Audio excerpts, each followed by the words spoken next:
pensar o seguinte, nós estamos estudando aqui nesse congresso também, o pastor Espino está falando sobre o novo concerto. Se você parar para analisar, quando Deus desceu no Sinai, olha só que coisa surreal, queridos. Analisando agora com esse entendimento, pergunta, quem é o mediador da nova aliança? Quem é? Jesus. Quem era o mediador do Sinai? Todos têm certeza? Quem era? Quem era o mediador do Sinai?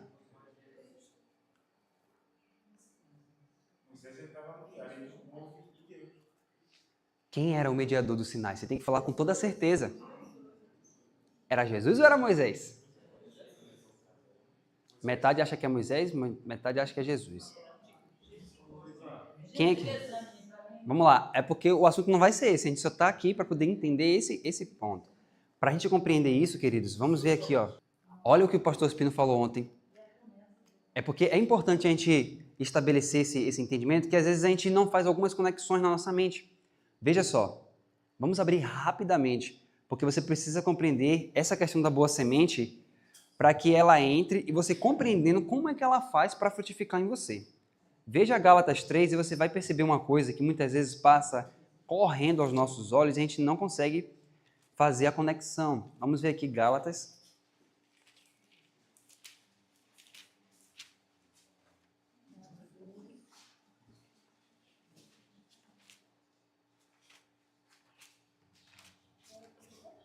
Gálatas capítulo 3. Gálatas capítulo 3, verso 19. Veja só. Olha a pergunta. Todos acharam? Logo, para que é a lei? Foi ordenada por causa das transgressões, até que viesse a posteridade a quem a promessa tinha sido feita. E foi posta pelos anjos na mão de um mediador. Agora olha o verso 20. Ora, o mediador não é de um só, mas Deus é um. O que significa isso, queridos? Aqui está tratando de um mediador que não é mediador de um lado só. É um mediador que, com um braço, ele toca o trono de Deus e com o outro ele toca na humanidade. Então o mediador não é Moisés. A lei foi entregue, se você pode ler esse Patriarcas e Profetas, quem estava em pé no Monte Sinai para entregar a lei era quem? Cristo. Então, se você parar para perceber isso, no Sinai, qual era o desejo de Deus de estabelecer que aliança com o povo ali no Sinai? A aliança eterna. O novo pacto. Então Moisés foi chamado para ser ministro de uma nova ou de uma velha aliança? De uma nova aliança. Moisés foi chamado para ser ministro de uma nova aliança. O que acabou acontecendo foi a incredulidade do povo que acabou tendo ali o que a gente conhece hoje como Antigo Pacto. Mas Deus nunca tensionou entregar, como foi dito ontem, Deus nunca tensionou entregar ministério de morte para ninguém. Porque se você agora está percebendo que em cada mandamento está o poder e a vida de Deus, em Êxodo 20, quando Cristo se põe diante do Sinai e Cristo diz, não terás outros deuses diante de mim. Cristo está ministrando o que ali quando ele fala isso? Vida. E a vida está vindo de onde? Dele mesmo. Você entende o que o Espírito está dizendo?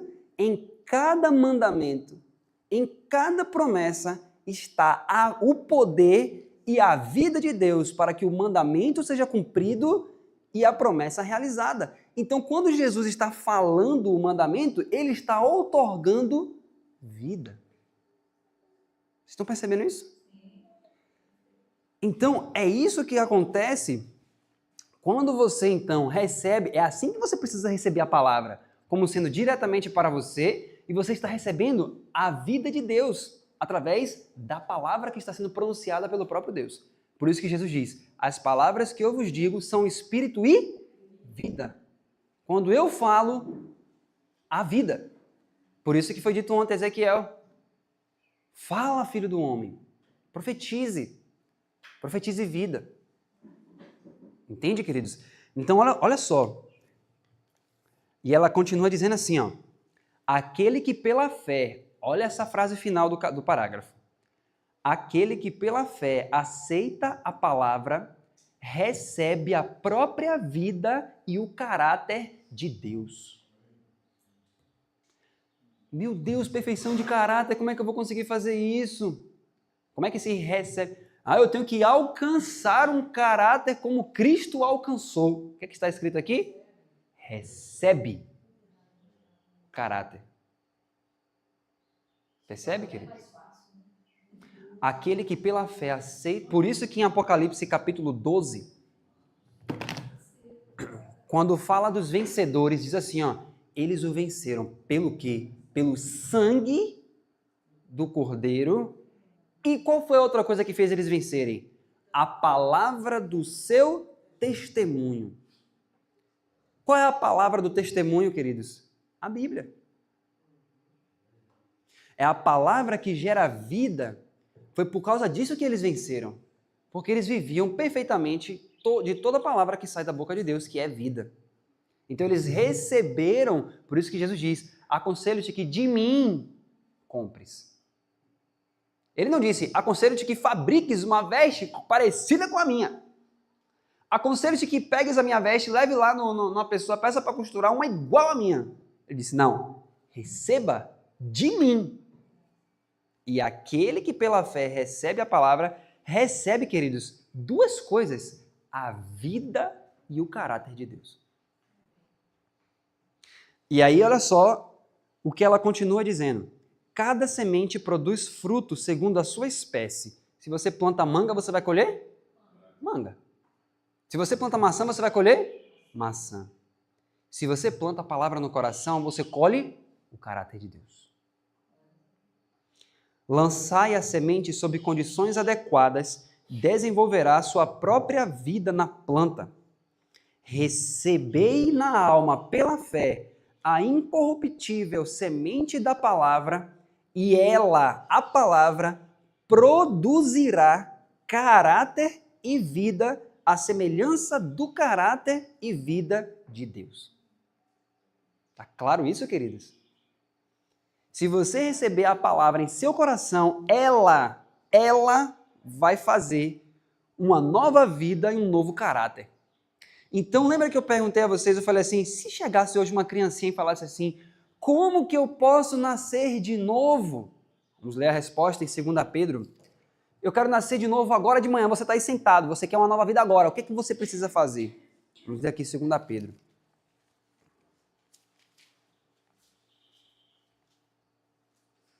Nós acabamos de ler isso no Espírito de Profecia, mas você precisa enxergar isso na palavra de Deus. 2 Pedro, capítulo 1.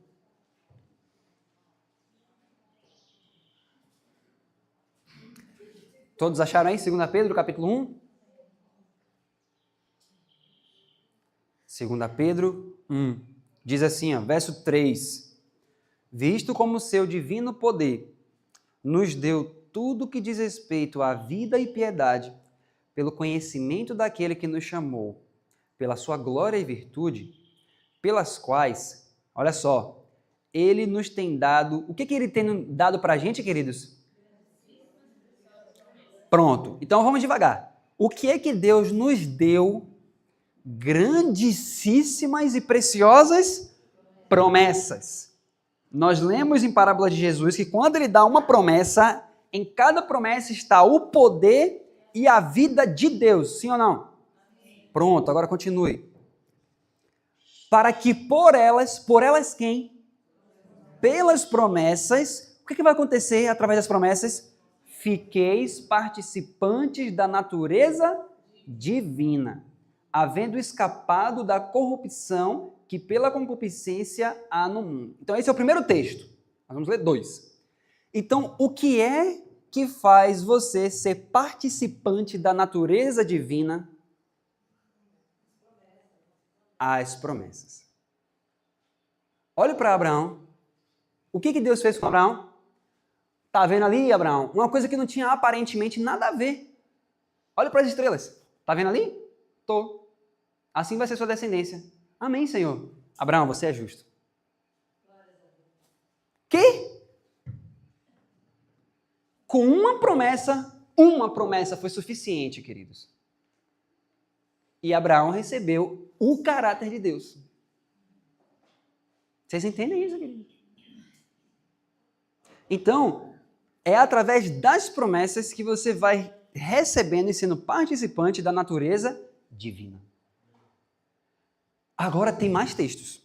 Tem outro texto que a gente precisa ver, que aqui ele vai dizer de forma mais direta ainda como ser nascido de novo. Eu vou fazer uma pergunta para vocês. Vamos ler aqui, ó. Agora vamos voltar um pouquinho para a gente ver aqui o verso. Agora, 1 Pedro.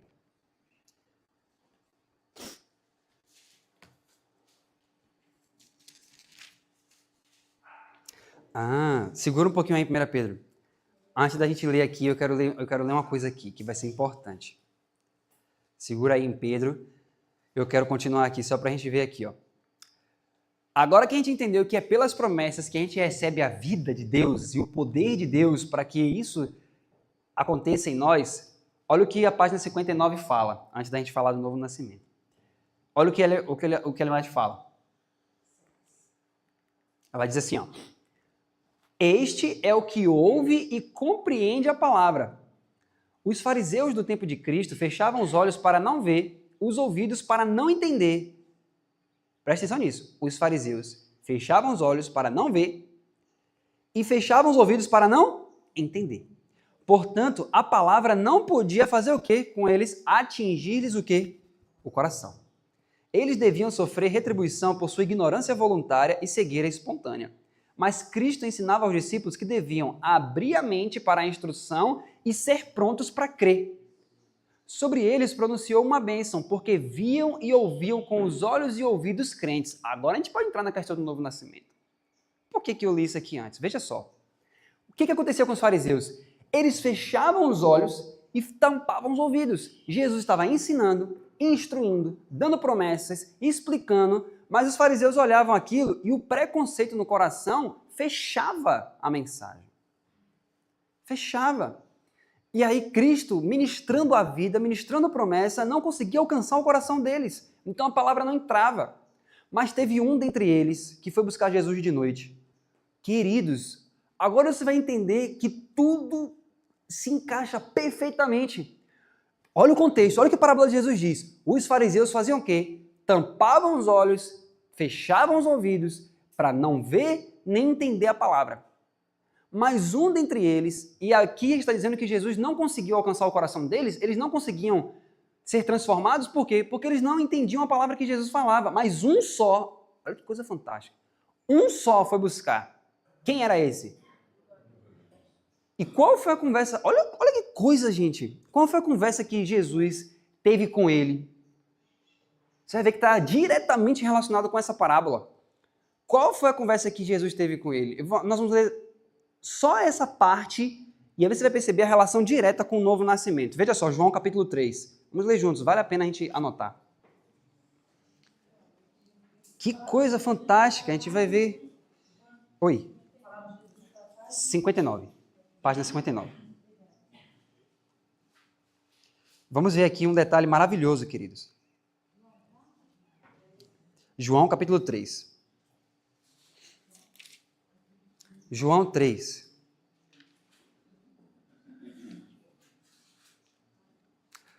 Veja. Olha o que Jesus... Eu esqueci de falar para segurar em 1 Pedro. Mas vamos lá. João 3. Jesus diz assim, ó. Nicodemos vai buscar ele. E aí, a primeira coisa que Jesus fala, verso 3, diz assim, ó. Jesus respondeu e disse-lhe, na verdade te digo, que aquele que não nascer de novo não pode ver o reino de Deus. Por que Jesus falou diretamente isso para Nicodemos? Por que Jesus poderia ter... Ellen White fala que Nicodemos foi para debater teologia com Jesus. Ele foi para discutir várias coisas do reino. Jesus olha para ele e fala assim, Nicodemos. Só que essa fala de Jesus, ela tem um contexto, tem um porquê. E por quê? Porque parábola de Jesus aqui está dizendo para nós que os fariseus, os judeus, eles tampavam os olhos, fechavam os ouvidos, então a administração da vida e a administração do poder não alcançava eles. Então a primeira coisa que Jesus fala para Nicodemos é o seguinte: Nicodemos, eu poderia discutir várias coisas com você aqui. Ellen White até fala que Jesus poderia abrir até coisas da ciência que faria com que os homens, através dos séculos, estudassem.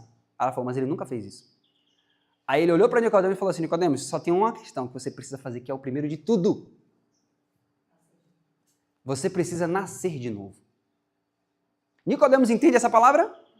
Não entende. Porque ele fala o que para Jesus? Como pode um homem nascer de novo sendo velho? Ele não entendeu o que era nascer de novo ali naquele momento. Mas, queridos, olha o que Jesus estava dizendo para ele. Veja agora 1 Pedro capítulo 1. 1 Pedro capítulo 1.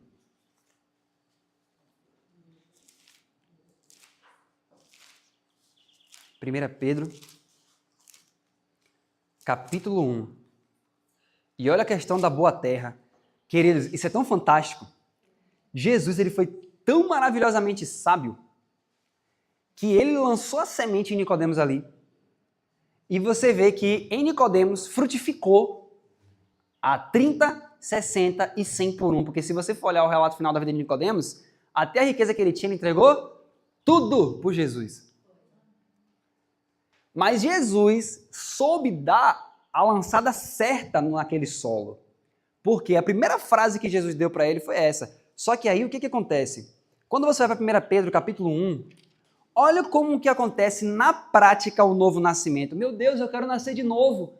Por favor, Senhor, me faz nascer de novo. Aí você vai ficar ali parado. Nasce de novo. Não. Como que nasce de novo, queridos? 1 Pedro capítulo 1, verso 22 e 23. Olha só, queridos. Diz assim, ó: purificando vossas almas pelo Espírito, na obediência à verdade, para o amor fraternal, não fingindo. Amai-vos ardentemente uns aos outros com o coração puro. Olha o verso 23. Sendo de novo gerados. O que é ser gerado de novo, querido? Você foi gerado em Adão, na sua mãe, e agora você vai precisar ser gerado de novo. Então, ser de novo gerado equivale a nascer de novo. Todos entenderam isso? Pronto.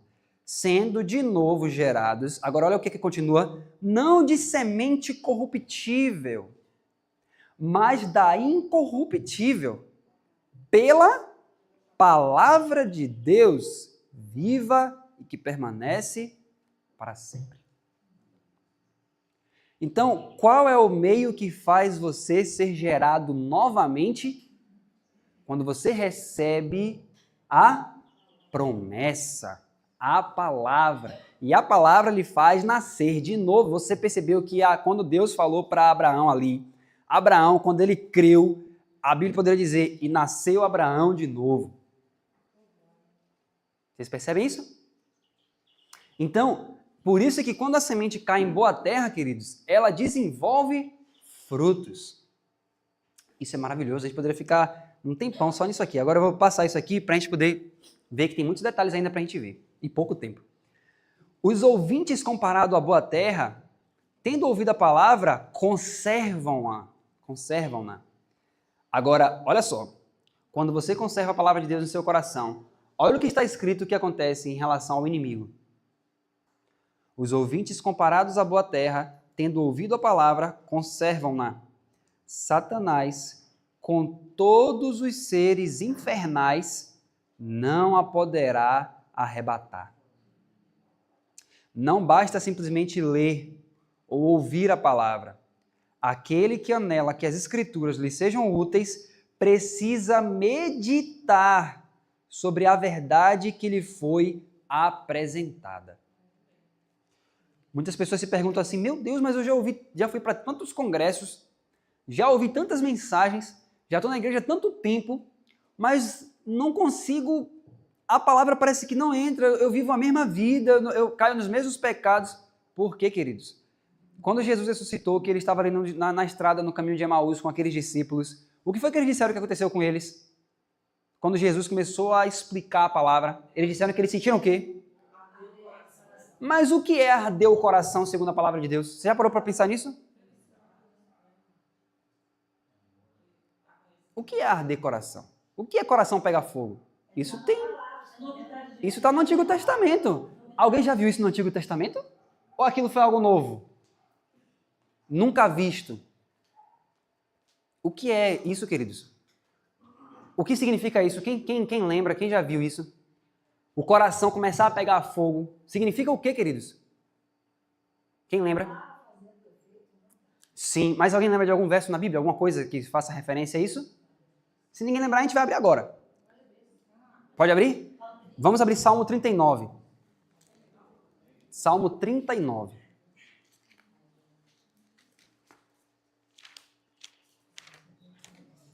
Salmo capítulo 39.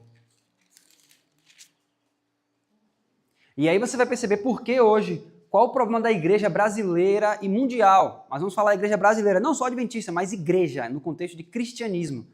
Por que você vê tantos escândalos, tantas coisas acontecendo no meio do povo de Deus? Por que a palavra ela é pregada, as pessoas participam de congressos, participam de programações, de tudo isso, mas você vê ainda os mesmos pecados, as mesmas coisas sempre. O que está faltando na vida cristã, queridos? Olha só. Salmo capítulo 39, verso 1 até o 3, diz assim: Eu disse, guardarei os meus caminhos para não pecar com a minha língua. Guardarei a boca com um freio, enquanto o ímpio estiver diante de mim. Com silêncio fiquei mudo, calava-me mesmo acerca do bem, e minha dor se agravou. Como é que está escrita essa primeira palavra aí do verso 3 na Bíblia de vocês? Umas traduções dizem, esquentou-me. Outras traduções dizem o quê? Esbraseou-me. Tem alguma outra palavra diferente? Incendeu-se? Incendeu-se. Incendiar, pegar fogo. Incendiou meu coração dentro de mim enquanto fazia o quê, queridos? Enquanto eu meditava. Se acendeu o quê? Um fogo. É aqui que está o ponto. Olha o que o Espírito de Profecia está dizendo. Não basta ler ou ouvir a palavra. Se você quer que a palavra lhe seja útil, você precisa meditar. O que significa meditar? Você leu aquilo, você precisa compreender que relevância aquele texto tem na sua vida individual. Se você pegar o livro Estudo sobre Fé, por exemplo, as pessoas muitas vezes falam assim, nossa, mas o Deus do Antigo Testamento parece tão diferente do Deus do Novo Testamento. Aí ele mandava matar, tinha guerras e tudo isso, aí Jesus vem no Novo Testamento com amor e tudo isso. Mas se você for ler o livro Estudo sobre Fé, ali diz que todas as guerras que foram feitas, Romanos 15:4 diz que foi tudo escrito para nosso ensino. Então todas as batalhas que estão ali escritas no Antigo Testamento, é Deus ensinando você a vencer as batalhas espirituais. Você tem que analisar cada batalha daquela e você entender que o inimigo ele vem contra você de todas aquelas formas. E você precisa saber, taticamente, como vencer o maligno. Então ela diz, então quando você lê, por exemplo, a batalha lá de Josafá, você tem que meditar sobre a batalha de Josafá na sua vida. E quando você começar a fazer isso, não só, eu li aqui a batalha de Josafá, nossa, que devocional legal hoje. Quando você parar, tirar tempo para pensar, meditar, extrair a vida que existe ali, aí você vai ver o seu coração começar a esbrasear. Por isso que os discípulos no caminho de Emaús, por que eles sentiram o coração arder? Porque é enquanto você medita na palavra que ela começa a fazer sentido, aquilo você começa, olha o que Jesus fala, os que foram plantados em boa terra, ouvem e compreendem a palavra. Por quê? Porque eles meditam, eles extraem do texto e aquilo entra, nossa, agora faz sentido, agora eu estou entendendo como é que eu vou aplicar isso na minha vida diária. Só que quando Jesus estava no caminho com os discípulos de Emaús, Jesus ele explicou de uma forma tão clara, tão evidente, que eles falaram, agora faz sentido. Por isso o coração pegou fogo. Entenderam, gente? Porque se você não compreende aquilo, você vai ler a Bíblia, você vai ler um monte de coisa, você nunca vai entender como aplicar aquilo na sua vida diária. Você só vai estar entesourando ira para si mesmo, como diz Romanos. Então, por isso que ela diz, esses são os que vivem, que são transformados, que recebem a palavra. Senhor, segura o tempo, Senhor. Em nome de Jesus, tem tanta coisa boa para a gente falar. Falta 11 minutos. Então, veja só. Agora, olha que coisa, olha o que ela fala sobre a meditação na palavra de Deus. Ela diz assim, ó, a alma que descansa, olha isso, queridos. A alma que descansa na pura atmosfera de santa meditação será transformada pela comunhão com Deus mediante o estudo das Escrituras.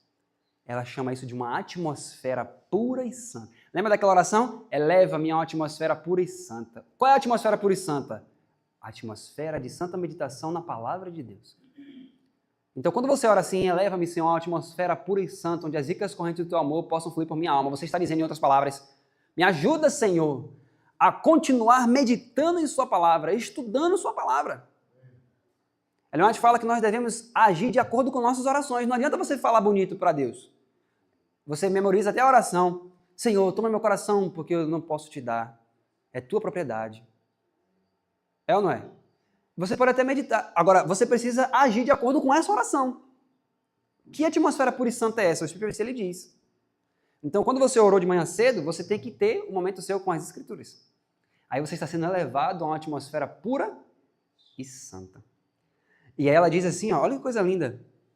Os que tendo ouvido a palavra e aguardam, produzirão fruto pela obediência. Recebida na alma, a palavra de Deus se manifestará em boas obras. O resultado será visto na vida e caráter semelhantes ao de Cristo. E aí, olha só o que ela diz aqui. Eu quero ler com vocês. Isso eu coloquei aqui bem grande para a gente poder ler. Olha só. Como é que Deus faz? Isso aqui, queridos, é algo fortíssimo. Olha só o que ela vai dizer. Você, por exemplo, está lendo a palavra. Você está vendo que Deus pede várias coisas na palavra. Mas você está começando a perceber um monte de erro e defeito em seu caráter. Vamos dar um exemplo aqui. Vamos pegar um exemplo aqui de um defeito de caráter. Alguém diga aí um defeito de caráter. Qualquer um. Não crê na palavra. Orgulho. Orgulho. Vamos pegar o orgulho. Alguém falou mais rápido. Orgulho. Olha só. Você começa a perceber que você é uma pessoa orgulhosa. Aí você diz assim, Senhor, nesse momento eu venho a Ti em oração, porque eu tenho percebido que há em meu coração orgulho. Preciso da graça do Espírito Santo, que é a humildade. Sabe, na maioria das vezes, sabe o que Deus vai fazer? Olha o que está escrito em Parábola de Jesus. Ela diz assim, ó, eis que o lavrador espera o precioso fruto da terra, aguardando-o com paciência, até que receba a chuva temporã e a serôdia. Aqui é Cristo. Cristo está esperando eu e você receber a temporã e a serôdia. Até hoje. Em 88, a chuva serôdia já desceu ali com força. E Jesus está esperando até hoje a gente receber tudo isso. Aí ela diz, assim deve o cristão aguardar com paciência a frutificação da palavra de Deus. Então, aqui se refere o lavrador primariamente a Cristo, esperando o precioso fruto se colocar em nós, e também se refere a nós, esperando com paciência a frutificação da palavra de Deus em nossa vida. Muitas vezes, olha como é que Deus atende a oração. Muitas vezes, Deus nos atende às orações quando lhe pedimos as graças do Espírito, levando-nos a circunstâncias que desenvolvem esses frutos. Mas não compreendemos seu propósito, assombramos-nos e desanimamos. Você ora pedindo para Deus tirar seu orgulho. O que é que Deus faz? Deus cria uma situação por sua causa que levaria certamente você ao orgulho. E ali, o Espírito Santo lhe diz, você é orgulhoso, o pecado jaz à porta, cumpre a ti dominá-lo. Então, a situação foi criada pelo próprio Deus. Deus te levou a isso, assim como o Espírito levou Jesus ao deserto para ser tentado pelo diabo. Mas aí você não discerne que é Deus que está criando tudo isso, e aí você se assombra, desanima, fica com ódio do irmão, fica com ódio das situações, fica com ódio de tudo, e não percebeu que, na verdade, era a resposta às suas orações, levando-nos a circunstâncias. Vou dar um exemplo, eu vou dar outro exemplo para você entender. Pense em algum defeito de caráter. Diga aí, qualquer um. Desobediência. Desobediência, vamos pegar as crianças, vamos dar um exemplo das crianças. Vamos falar de uma criança que é desobediente aos pais, mas ela percebeu que ela precisa ser obediente. E ela ora, Senhor, eu quero ser obediente aos meus pais, porque eu entendi que Cristo é obediente. Só que aí imagine, o que Deus vai fazer? Vai levar-nos as circunstâncias que vão desenvolver esses frutos. Deus vai fazer o que com a criancinha? Imagina a criança tá ali, ela quer jogar bola na rua, no contexto de cidade. Ela quer jogar bola na rua ali com os amigos. 10 horas da noite, os amigos estão lá jogando bola na rua. Aqueles amigos, eles já fazem isso sempre, um exemplo. Ou então, vez ou outra eles fazem. Mas quando você orou naquele dia dizendo, Senhor, eu quero ser obediente ao Senhor, eu quero ser obediente, eu quero viver toda a palavra de Deus, toda a lei de Deus. O que é que vai acontecer? O próprio Deus vai levar você a essa circunstância. Deus vai permitir que essas crianças vão jogar bola naquele dia na frente da sua casa. Eles jogavam sempre lá, ó. Lá, e você tinha que ir até um campo. Mas naquele dia que você orou, por algum motivo, eles foram jogar bola na frente da sua casa. Você está extremamente desejoso de jogar bola. Mas você orou pedindo a Deus para ser obediente em tudo. E você aprendeu que tem que dormir cedo. E aí sua mãe fala assim, meu filho, mas você não pode jogar bola agora. São 10 horas da noite, você tem que dormir. E agora? O que é que você tem que fazer? Você tem que pedir ao Senhor, dizendo, Senhor, eu quero fazer o que é errado, eu sei disso, mas é a minha natureza. Mas em nome de Jesus. Aí você tem que memorizar a palavra. A prova vem justamente, exatamente, a prova vem para desenvolver em você esse fruto. Entendeu? Então Deus faz essas coisas não por maldade. Deus não faz isso porque Ele quer ver você sofrer, desanimado ou assombrado. Mas porque você precisa passar por isso para desenvolver isso. Porque quando você passa e vence, da próxima vez que você passar de novo, você vai vencer de novo, e vencer de novo, e aí você vence para sempre. Olha o que Jesus diz. Se alguém me ama, dizia Cristo, o que é que vai fazer? Guardará a minha palavra. E meu Pai o amará, e viremos para ele, e faremos nele morada. Agora, olha o que ela fala. E aqui que é o ponto, queridos, que é extremamente importante.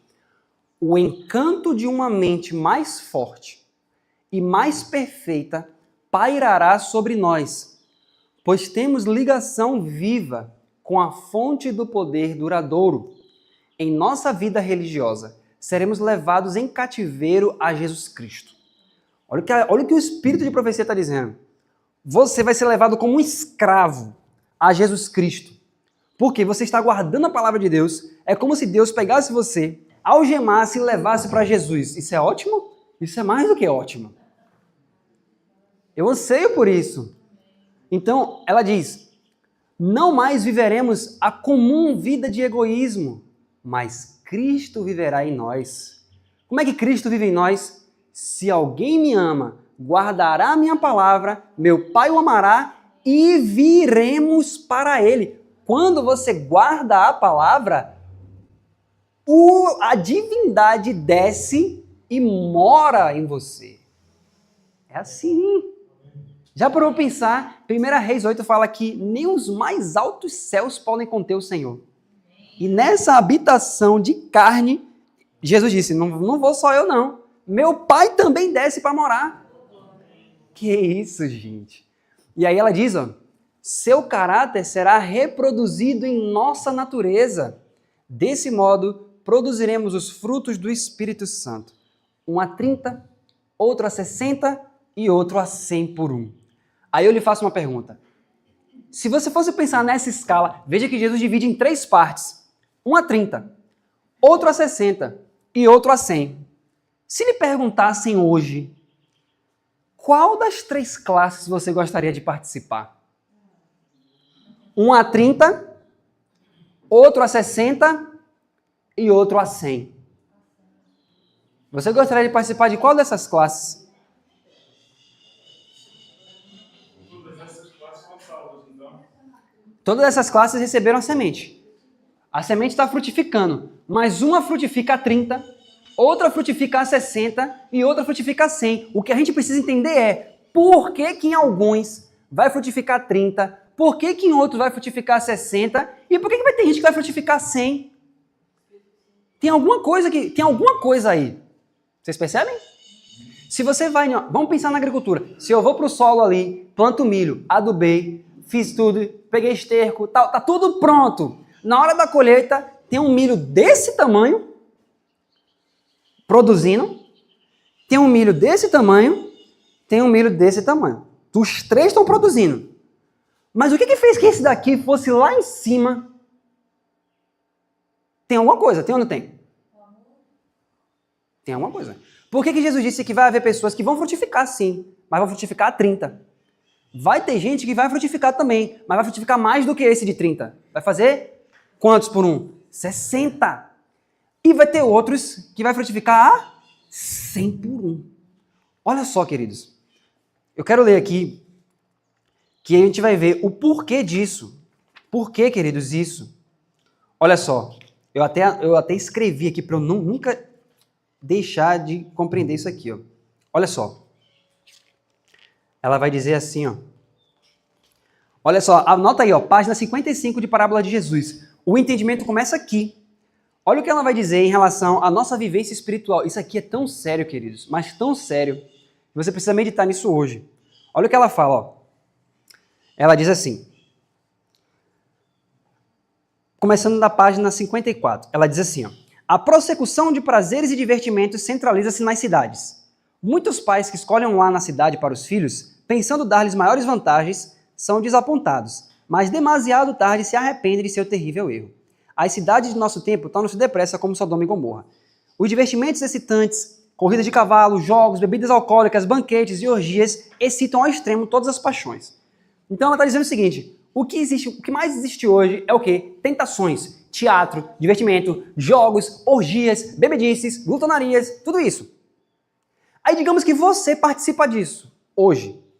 Aí você está lá participando de tudo isso, está lá na orgia, está lá no divertimento, jogando, tal, aquela coisa, e aí você recebe a mensagem do Evangelho. Alguém pregou para você. Você aí foi aceito por Cristo. Cristo te justificou. Cristo lhe perdoou. Sim ou não? Sim. Só que tem uma questão. Quando Davi adulterou com Batseba, quando Natan foi diante dele, o que foi que Natan disse? Tu és o homem. O que aconteceu imediatamente com Davi? Se arrependeu. Mas como é que foi a vida dali para frente de Davi? Deus perdoou Davi? Justificou Davi? Mas o que aconteceu? Davi teve que lidar com as... Aqui que é um ponto que ele disse que é terrível, que a gente vai ler agora. Veja, quantos de nós já ouvimos mensagens atrás de mensagens do Espírito de Profecia? Deixe tal hábito, pare de comer tal coisa, viva de tal forma, receba a palavra de Deus, memorize a palavra de Deus. A gente vai ouvindo, mas a gente continua fazendo. E aí a gente pensa assim, mas Deus vai me perdoar. Ok, isso é certo, Deus sempre vai lhe perdoar. Só que perceba também que Jesus disse que uns vão frutificar a 30, outro a 60 e outro a 100. E essa palavra, queridos, é verdade. Olha o que o Espírito de Profecia diz. Se você permanece vivendo uma vida de dissolução, mesmo sendo cristão, você permanece em práticas que vão afetando a sua saúde espiritual, mental, física, seja o que for, olha só que coisa, é de chorar, mas é algo a meditar muito profundamente. Olha o que o Espírito de Profecia fala. É certo que alguns podem reconhecer sua loucura e se arrependem. Preste bastante atenção nesse texto. Deus pode perdoar-lhes, mas feriram a própria alma e trouxeram sobre si perigo para a vida toda.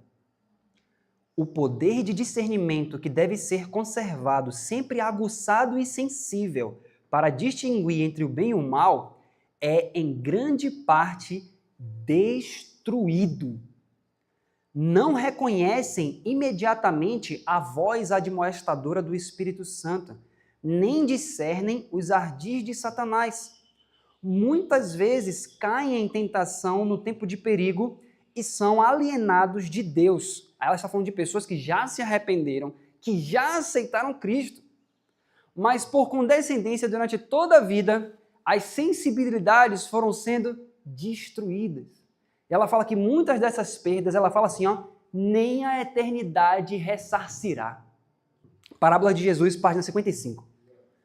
Agora preste bastante atenção. O Espírito de Profecia nos mostra, esse texto eu não coloquei aqui, não tem como eu mostrar agora, mas ela diz que há pessoas que vão fruir mais o céu do que outras. Vão fruir mais do céu do que outras. Sabe por quê? Porque as sensibilidades não foram tão enfraquecidas ou destruídas como outras. Então, elas conseguem ter uma sensibilidade que outras pessoas, vendo a mesma coisa, não vão ter. Quer ver um exemplo? Adão, quando viu uma folha cair, chorou. Quem é que chora por folha, gente? Pelo amor do Senhor Jesus Cristo. Pois é, imagine você olha pra... Hoje em dia, quando a gente corta as coisas, não tá nem aí. Imagine se chorar por um negócio desse. Imagine quando o filho dele morreu. Ou seja, é uma sensibilidade que hoje não existe em nós. Então, Adão, certamente, quando ele ressuscitar, que ele estiver fruindo lá, ela diz, quanto mais, queridos, quanto mais a gente vai embrutecendo nossa natureza, Deus perdoa. Deus vai nos levar, sim, a receber o caráter de Cristo. Mas a perda é eterna, queridos. Ela diz assim, ó, um dia que você passa sem meditar na palavra de Deus, sem se aprofundar em Cristo, ela fala assim, ó, nunca mais você vai conseguir ressarcir aquilo. Então é possível você ser muito mais próximo de Cristo, muito mais feliz no céu, através da vida diária que você leva hoje. E aí olha só o que ela continua dizendo, ó. Ela diz, o termo de sua vida de prazeres é ruína para este mundo e para o vindouro. Cuidados, riquezas e divertimentos são usados por Satanás no jogo de vida da alma humana. E aí ela vai continuar falando sobre isso. E aí ela diz, então, aqui, ó, eu quero ler com vocês, ó, Deus deseja que cresçamos constantemente em santidade, felicidade e utilidade. Então, veja, cada um de nós deve ir crescendo constantemente. O que Jesus está dizendo na parábola é, vai ter gente que vai frutificar, mas vai crescer até um ponto. Só que na última geração, queridos, o Espírito de Profecia fala que toda a luz de todos os séculos, de todas as gerações, foi guardada para qual geração? A última. Então essa que você está aqui vivendo hoje, Jesus não espera, ele deseja, obviamente. Quanto? 30, 60 ou 100? Se toda a luz foi acumulada, você poderia dizer, mas Lutero morreu e não teve tal luz, porque na época dele não tinha toda a luz. Mas para essa última geração, não tem nada que Deus não revelou. Então, você acha que Deus hoje está disposto a outorgar para mim e para você uma vida tal, um poder tal, para que a gente alcance 30, 60 ou 100 por um? 100. Só que, diga. Não, que fruto é esse? Isso aí também é um tipo de fruto, só que quando Jesus fala da frutificação, ele está se referindo também a João 15, quando ele fala assim, ó, se vós estiverdes em mim, as minhas palavras estiverem em vós, e aí ele vai falando que ele é a videira e nós somos os ramos. Todo ramo que estiver em mim, esse dá fruto. E Gálatas 5 fala, mas o fruto do Espírito é. Aí tudo aquilo ali, ou seja, a reprodução do caráter de Deus em nós. Entende? E tudo que vem a partir disso. Então veja que a partir desse momento, tudo que Deus espera para nós nesses últimos dias é que haja uma frutificação plena, porque toda a luz da palavra está disponível para nós. Ellen White fala que a perda que nós temos aqui, ela é eterna. Há graus de sensibilidade. Veja, todo mundo vai estar no paraíso. Todos receberam o mesmo galardão, está tudo lá. Mas eu não consigo discernir muitas vezes, sim, eu não vou conseguir discernir as glórias do mundo futuro por negligências individuais. A gente iria, depois, né, eu posso mandar os slides para vocês verem mais textos sobre isso, mas o que isso significa, queridos? Jesus, hoje, ele não sobrou nada, ele deu tudo para essa geração. Se é uma geração que pode estar 100% em toda a luz, de forma que vai impactar todo esse universo, é a nossa. Jesus já teve pessoas que frutificaram a 30, pessoas que viveram toda a luz que tiveram, mas faltou. Por quê? Por exemplo, você vê Guilherme Miller. Guilherme Miller fez muita coisa, mas o que foi que aconteceu no final da vida? O que aconteceu com ele? Desprezou a mensagem do sábado, mas teve suas motivações. Lutero morreu ainda com coisas ainda sem conhecer. Então esses não foram a geração 100 por 1. Mas eu e você, em nome de Jesus, com toda a luz que nós temos, e crendo que a palavra opera todo esse poder, nós seremos a geração 100 para 1, queridos. É a geração que vai ter tudo. O que você olhar na Bíblia, você vai olhar para os 144 mil e vai ver frutificando a 100 por 1. Não vai faltar nada. Meu Deus do céu. Que Deus possa nos abençoar, queridos. Mas eu vou mandar depois os slides para vocês. Tem mais textos aqui sobre isso, né? Sobre a sensibilidade, tudo isso. e como Deus vai fazer no final. Mas em nome de Jesus, que você seja aquele que vai frutificar a 100 por 1 em toda a palavra de Deus, em nome de Jesus. Vamos orar? Oremos então. Querido Deus e eterno Pai, te agradecemos, Senhor, porque o Senhor é bom e sua misericórdia dura para sempre. Nós podemos, ó Pai, extrair, Senhor, vida da palavra do Senhor nessa manhã. E nós te agradecemos, ó Pai, porque o Senhor nos chamou. Quantos de nós, Pai, vivemos vidas dissolutas? Vivemos, ó Pai, em tantas coisas, bebedices, glutonarias, destruindo nossa própria capacidade de absorver a palavra do Senhor. Mas nós clamamos, Pai, que mesmo nessa nossa miséria, Pai, mesmo sendo desgraçados, ó Pai, apenas barro e muitas vezes só um caco, mas ainda assim, Senhor, o Senhor está disposto a operar que mesmo nesses vasos fracos dessa última geração, com toda a luz que o Senhor deu, o universo vai contemplar, Senhor, pessoas frutificando a 100 por 1, Pai amado. Amém. Nós pedimos ao Senhor, Pai, que não mais, em nenhum momento, Deus, em nenhum momento, a gente venha perder mais tempo, Senhor. Que em nenhum momento a gente venha agora, Pai, agora com consciência dessa luz, que a gente não continue com hábitos malignos, Pai, que estão destruindo nossa própria capacidade de ouvir a voz do Espírito Santo. Ó Senhor, nós te pedimos, ó Pai, que em nome do Senhor Jesus, o Senhor, Pai, restaure, Senhor, nossa capacidade intelectual, mental, espiritual, nossa saúde, Pai. Porque queremos passar pelo tempo de angústia refletindo 100% o caráter de Cristo. Queremos que a sua palavra frutifique a 100 por 1, Pai. Que não falte um versículo na nossa vida, Pai amado. Que não falte uma frase do Espírito de profecia em nossa vida, Pai. Que os anjos olhem para nós e vejam, Pai, a palavra 100% reproduzida em nossa vida, Deus. Nós te agradecemos, ó Pai, porque sabemos que essa obra é inteiramente do Senhor. Mas nos ajude, Senhor, a meditar nisso, a receber essa vida e esse poder. E que todos que estão aqui nesse congresso, no futuro, Pai, quando fechar a porta da graça, todos sejam testemunhas de que, de fato, Jesus viu um povo 100 por 1. E aqui está esse povo, Senhor. Amém. Que assim seja em nossa vida, em nome de Jesus. Amém, Senhor.